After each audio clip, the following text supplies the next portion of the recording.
नमस्कार. तर मैत्रिणींनो, वारी म्हणजे काय? तर वारी म्हणजे डोक्यावरती तुळस, हातामध्ये टाळ मृदुंग आणि आपल्या मुखामध्ये विठुरायाचे नाव घेत पंढरपूरला विठ्ठलाचे दर्शन घ्यायला जाणे. गेली 800 वर्ष ही परंपरा सुरूच आहे. वारीमध्ये ज्ञानबा तुकाराम हा गजर करत आपल्या विठुरायाला भेटायला जाणे. आषाढी वारीला पंढरपुरामध्ये एवढी गर्दी असते की आपल्या वारकऱ्यांना विठुरायांचे दर्शनसुद्धा घेता येत नाही, पण ते कळसाचे दर्शन घेऊन आपली वारी पूर्ण करतात.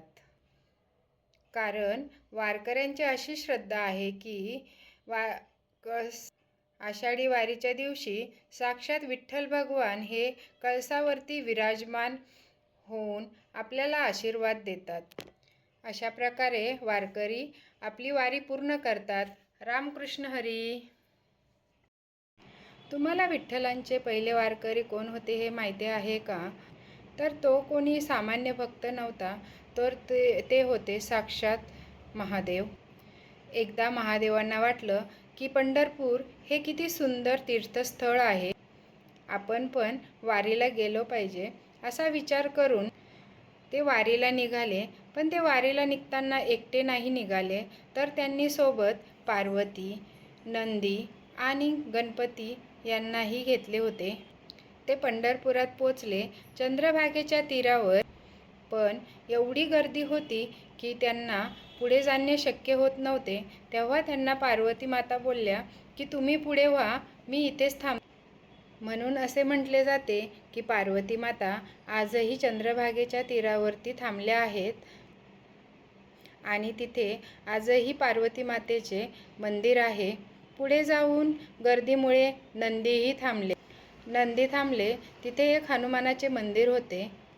तुम्ही कधी हनुमानाच्या मंदिराच्या बाहेर नंदीची मूर्ती बघितली आहे का?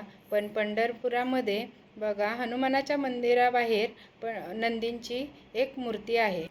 शिव आणि गणपती मंदिरात पोचले, पण एवढी गर्दी होती की गणपतींना पण पुढे जाणं शक्य झाले नाही. म्हणून बघा, पंढरपुरामध्ये मंदिरात डाव्या बाजूला आजही गणपतींचं खूप मोठं असं मंदिर आहे. असे मानले जाते की गणपती बाप्पा आजही तेथे विराजमान आहेत. शेवटी शिवजी एकटेच मंदिरात गेले. महादेवांना पाहून विठ्ठलांचे मन दाटून आले, पण शिवजींना कुठे बसायला द्यावे म्हणून विठ्ठलांनी त्यांना थेट आपल्या मस्तकावरती जागा दिली. विठ्ठलांच्या डोक्यावरती जे दिसते ना, ते मुकुट नसून तर ती शिवजींची शिवलिंग आहे असे मानले जाते. रामकृष्ण हरी.